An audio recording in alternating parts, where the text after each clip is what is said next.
यह कहानी है एक सन्यासी की। सन्यासी वह होता है जो अपना सब कुछ त्याग कर सिर्फ एक चीज को अपना लक्ष्य बना लेता है। कोई भी व्यक्ति सन्यासी बेवजह नहीं बनता। सन्यासी बनने के पीछे एक बहुत बड़ी वजह होती है। उस व्यक्ति के सन्यासी बनने के पीछे भी एक बहुत बड़ी वजह थी। सन्यासी बनने से पहले उस व्यक्ति के मन ने उस व्यक्ति से बहुत से गलत कार्य करवाए थे, बहुत से पाप करवाए थे। उस व्यक्ति का मन उसका मालिक बन चुका था और वह अपने मन का गुलाम। जीवन के हर सुख, आराम और ऐश्वर्य प्राप्ति के बाद भी उस व्यक्ति के मन में अथाह पीड़ा थी और यही मानसिक पीड़ा उसे सन्यासी बना देती है। सन्यासी बनने के बाद वह व्यक्ति सांसारिक दुनिया से दूर हो जाता है, जंगल में रहने चला जाता है, ध्यान करता है, तरह तरह की साधनाएं और अभ्यास करता है, भिक्षा मांगकर भोजन करता है, एकांत और मौन का अभ्यास करता है। लेकिन फिर भी उस व्यक्ति का मन शांत नहीं होता। वह अंदर से बेचैन और परेशान ही रहता है।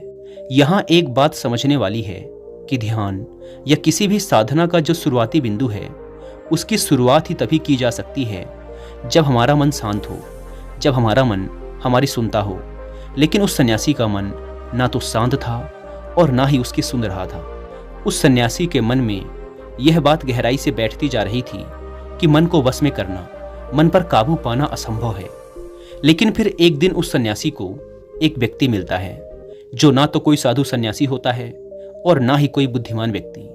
वह तो बस एक साधारण सा चारवाहा था जो उस जंगल में अपनी भेड़ों को चरा रहा था। वह चारवाहा उस सन्यासी के पास आकर उससे पूछता है, क्या मैं तुम्हारी कुछ मदद कर सकता हूँ? तुम बहुत परेशान लग रहे हो।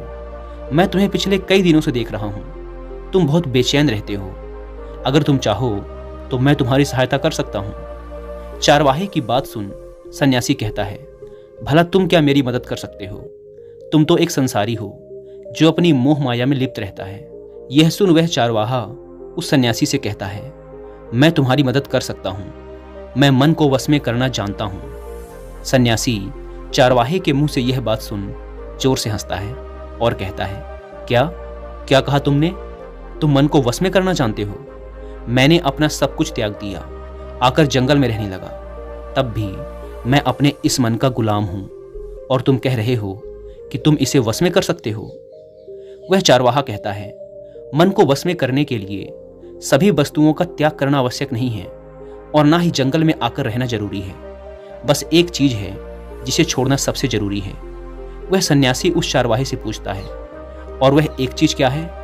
वह चारवाहा सन्यासी से कहता है, वह एक चीज है गलत जानकारी। आज तक हमारे भीतर जो भी जानकारी गई है उसी ने हमारे मन का निर्माण किया है। सन्यासी उस चारवाहे से पूछता है, परंतु वो कैसे? वह चारवाहा समझाते हुए कहता है, मान लो तुमने आज तक अपने जीवन में सेब का फल नहीं खाया, तुम्हें सेब के स्वाद के बारे में कुछ भी नहीं पता, तो क्या तुम्हारा मन कभी सेब खाने को कर सकता है? नहीं ना। इसीलिए हमारे मन का निर्माण जानकारी से होता है। वह सन्यासी उस चारवाहे की बात से प्रभावित हो जाता है और उससे कहता है, क्या आप इस बारे में मुझे और विस्तार से समझा सकते हैं? वह चारवाहा उस सन्यासी से कहता है, अगर तुम अपने मन को वश में करना चाहते हो तो अब मेरी बातों को ध्यान से सुनना। तुम अपने मन को वश में केवल तभी कर सकते हो जब तुम अपने मन की जड़ों को देख पाओगे।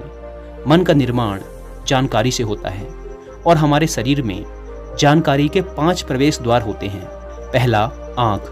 हम अपनी आँखों से जो कुछ भी देखते हैं, अच्छा या बुरा, वो सब हमारे मन की याददाश्त में इकट्ठा होता रहता है। दूसरा, कान। हमारे कान जो कुछ भी सुनते हैं वह भी हमारे मन में बीज के रूप में बो दिया जाता है। तीसरा, जीभ। जिस भी चीज का स्वाद हम एक बार ले लेते हैं वह हमारे मन की याददाश्त में अंकित हो जाता है। चौथा है नाक। जो भी हम एक बार सूंघ लेते हैं, खुशबू या बदबू, वो सभी हमारे मन में दर्ज हो जाती हैं। और पांचवा है त्वचा। जिस भी चीज को हम एक बार छू लेते हैं, स्पर्श कर लेते हैं, उसकी याददाश्त हमारे मन में कहीं ना कहीं अंकित हो जाती है। इन 5 शारीरिक दरवाजों से जो भी जानकारी हमारे अंदर जाती है वह जानकारी बीजों के रूप में जमा हो जाती है और धीरे धीरे वृक्ष बनती है। हमारा मन मिट्टी की तरह है जिसमें बीज बोए जाते हैं और हमारी बुद्धि बीज बोने वाले किसान की तरह है। अगर हमारी बुद्धि गलत जानकारी के बीजों को सही जानकारी के बीज समझकर बो देगी तो जब भविष्य में वह बीज वृक्ष बनेगा तो वह खराब फल ही देगा। तुम्हारा मन तुम्हारे वश में इसीलिए नहीं है क्योंकि तुमने पहले से ही अपने मन में बहुत सारे गलत बीज बो रखे हैं और अब वो बीज बड़े वृक्ष बन चुके हैं। वह सन्यासी उस चारवाहे से पूछता है, तो अब मुझे क्या करना चाहिए, क्योंकि अब तक तो मैं बहुत सारे गलत बीज बो चुका हूँ और जो बोए जा चुके हैं उन्हें वापस निकाल नहीं सकता। वह चारवाहा उस सन्यासी से कहता है, अब तक तुम अनजाने में गलत बीज बो रहे थे, लेकिन अब जानबूझकर सही बीज बोना आरंभ कर दो। भीतर अगर हजारों बीज गलत हैं तो क्या हुआ, अब से लाखों सही बीज बोने के लिए तैयार हो जाओ। तुम्हें बस पूरे दिन इस बात पर ध्यान देना है कि इन 5 द्वारों से तुम्हारे भीतर क्या जानकारी जा रही है और जो जानकारी जा रही है वो सही भी है या नहीं। वह सन्यासी पूछता है, यह कब तक करना होगा। वह चारवाहा कहता है, पूरी जिंदगी भर। जिस प्रकार तुम हर दिन अपने पेट को अच्छा भोजन देते हो उसी प्रकार तुम्हें हर दिन अपने दिमाग को भी अच्छा भोजन देना है, यानी सही जानकारी और सही विचार।